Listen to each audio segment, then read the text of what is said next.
What's up guys, it's TheGameSpog here. Today we're going to be playing one of the games that I've been playing for quite a while. And it will be Dark Crusade. Well, this is quite a good game. It's called Warhammer 40k Dark Crusade. It's quite good and I think you guys will enjoy it. Note from that, it's been a while since I've been uploading a video, so I decided I'm gonna start doing it again. Hopefully. Skip all that. How is everyone today? You alright? Right, I'm gonna do campaign.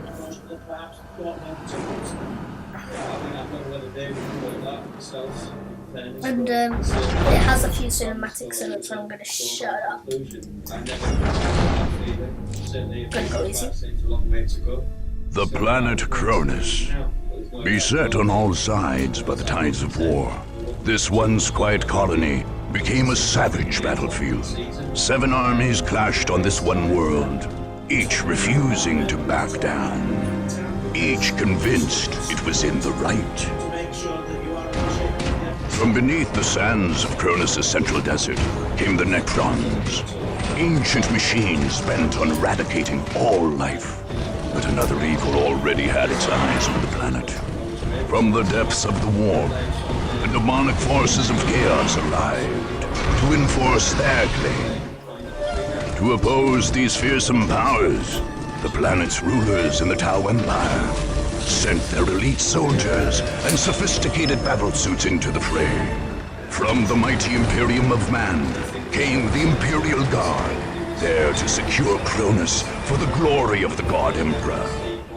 Like a green tide, the Orc horde descended on Cronus, caring little for others' claims and sowing destruction in its wake. The Eldar, ancient enemies of the Necrons, emerged from their webway to pursue their own agenda on Cronus. And last came the Space Marines, finest and most uncompromising of the Imperium soldiers. Seeing a world beset by aliens and heretics, they undertook a great purge. A dark crusade had begun. It could only end with the total victory of one of these factions, and the total defeat of all others. Very interesting, I have to say. So I've got to pick which one we want to do. I'm gonna go with Necrons. Those are my favorite of all time. Another one. The Necrons had lain buried in the sands of Cronus for eons, having retreated there at the end of a great war only hinted at in the histories of ancient races like the Eldar. Long before man even stood upright, the Necrons and the Dark Gods had retreated to their tomb worlds. But their slumber was not eternal. Eventually their genocidal deities awoke them again, driving them to purge the life that had spread across the galaxy during their sleep. On Cronus, this awakening came when an archaeological team opened a mysterious crypt on the arid Hoorah plateau.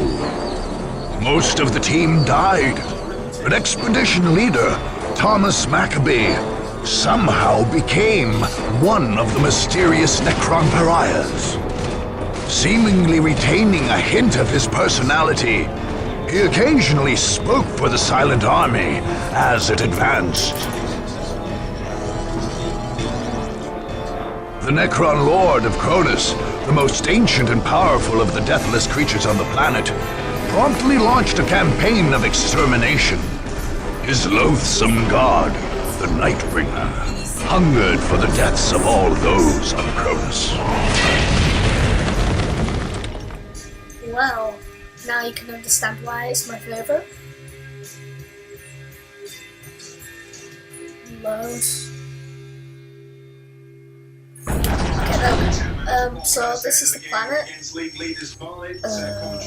These are where we can attack, but I'm gonna let the tutorial guy explain that. Welcome to the single-player campaign for Dawn of War, Dark Crusade. These tutorial windows will guide you through the first 2 turns of play and introduce key features of this all-new campaign mode. Your goal is to conquer the planet Cronus. This world's inhabited continent is divided into 25 different provinces. Your conquest of the planet will happen one province at a time. The campaign map is your major interface for directing your troops' strategic moves. Individual battles are fought on the smaller scaled battle map. This province is your stronghold, or home province. It is from here that you are launching your conquest of Cronus. If your stronghold is ever conquered, you will be pushed from Cronus and lose the campaign. Since this is the first turn, this is the only province you currently control. The enemy factions each have their own strongholds, identified by banners on the campaign map. To win the campaign and make Cronus yours, you must conquer all 6 of these heavily defended provinces. The figure of your commander indicates the current position of your main army. You can only attack a province that borders the province where your army is, so its position on the map defines your options. The enemy factions each have armies of their own, and also can only attack adjacent provinces. One of your enemies, however, controls a spaceport in the Pavonis province. He can attack all over the map. We're going to be taking over this spaceport so we can teleport everyone on the map. These arrows show you where your army can move or attack this turn. Red arrows indicate attacks into enemy provinces. Green arrows indicate moves into friendly provinces. Since this is your first turn and you only control your stronghold, you must attack an enemy province. To move to or attack a province, left-click to select that province, and then click on the Attack or Move button in the right panel. We should begin by attacking an enemy province. Select the province you want to attack and click the Attack button. Left-clicking on a province always brings up these arrows, unless you have no more moves left this turn. Alright, so we can attack anywhere where the arrows indicate, like here, and they got like bonuses there, and I'm gonna go for the like bonus that I soon.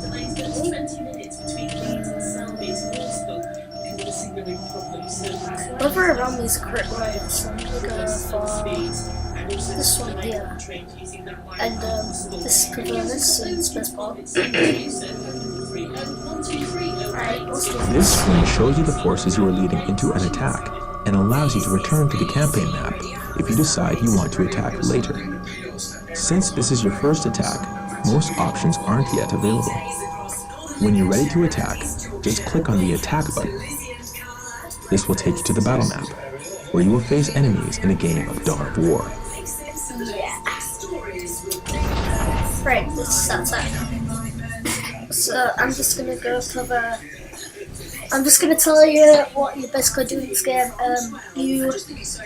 Like the guy said, you try to conquer Cronus, all the provinces, and there are certain provinces that have bonuses on them, and if you capture those, basically you have all the bonuses.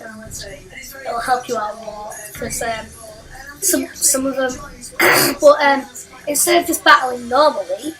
If you try to capture them, you will have to do the type of objective that it's giving you, like use all these 24 units to capture, to defeat all units, like buildings and units, or capture all the NPCs, like not the enemy NPCs, like capture all the ally NPCs in the game.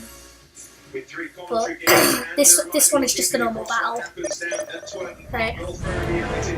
This adds more squad members to increase production.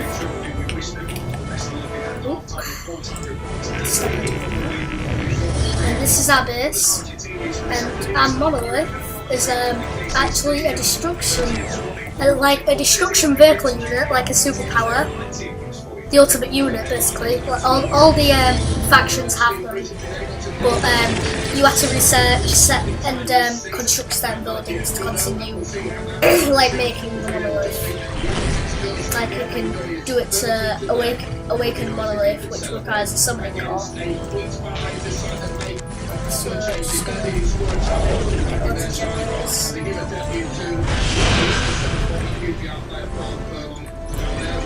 And capture control points and all that, and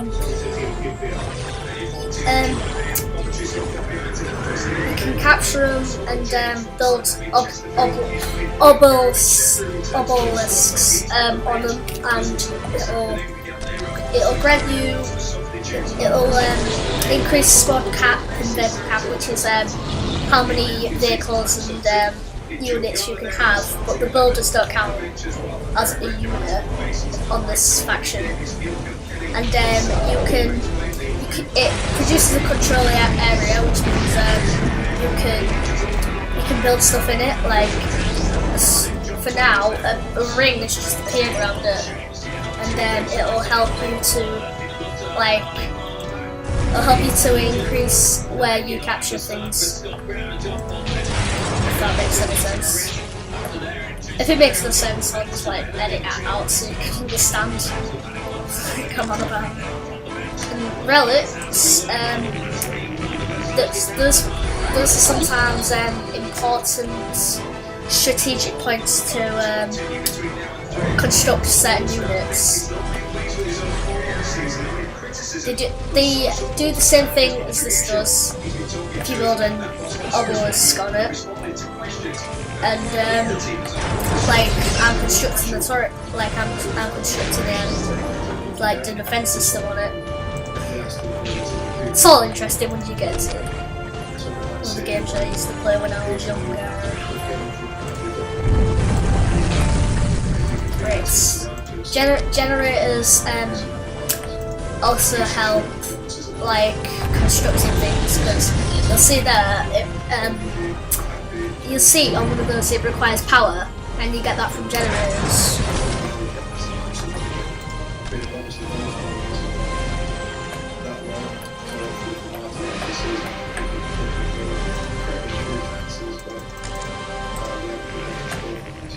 Yeah, this is the map all around here, and this is our nickel board. Oh dear. I will strike the killing blow. Teleport, and this is the enemy commander, and that's a unit called a fire warrior. All weapons online. That's a strategic point of capture. That's my unit's health, and that's the morale. But it doesn't really work on the Necron Lord. I've actually never experienced it before. Unless it means that the unit will rouse or something. Yeah, not enough power, build more generators, it'll fail that. Let's make it 2020. Right, let's build more generators then. So you haven't been affected by it. Obviously it's not easy. There's nothing you can do about it. Depending on how good you are at this game, sometimes capturing will take, sometimes winning the game will take longer. Target acquired. Without me. It usually takes me about 5 minutes to capture. So yeah, the goal to capture is to destroy the base, and their base is here, as I've played this before. Yeah, they're building something on it, so it's not there to destroy it. And the only way you can capture the point is you destroy the add-on that we put on it.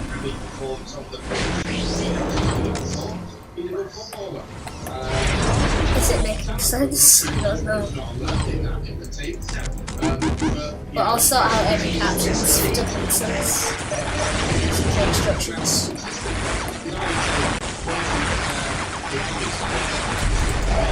Yeah, this power is you can summon the selected units to a Necron building. So if I clicked on this, I could teleport it to there.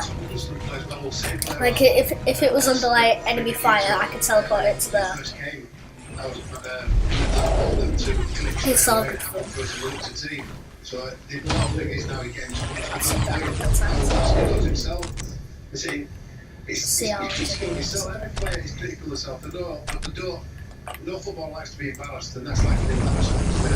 It's saying it, but if you're honest and he accepts it, that's the main thing. I say move on from that. If everything's okay when it's not. As you were saying, the visual would be a crucial one today. Yeah, that's it. If you want to play this game properly, I recommend you start with a tutorial, like I did, because it is really confusing. Don't jump into the campaign straight away, no matter how tempted you are.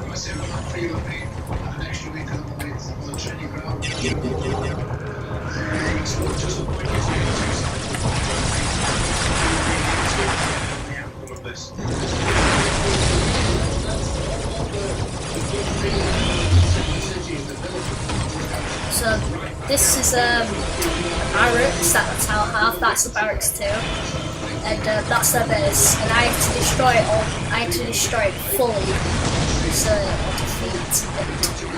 So I'll defeat it. So I should still do that now. Get our troops to do that. What's it doing?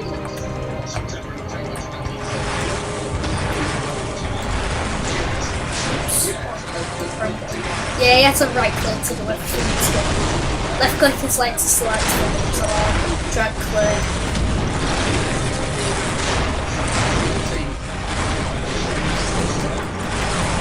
And those can be resurrected. That's why it has a breaking around it. And sometimes, rarely, these troops will resurrect themselves when they die. So you can tell why I like them. There we go, destroyed the enemy's HQ. Yeah. Gosh.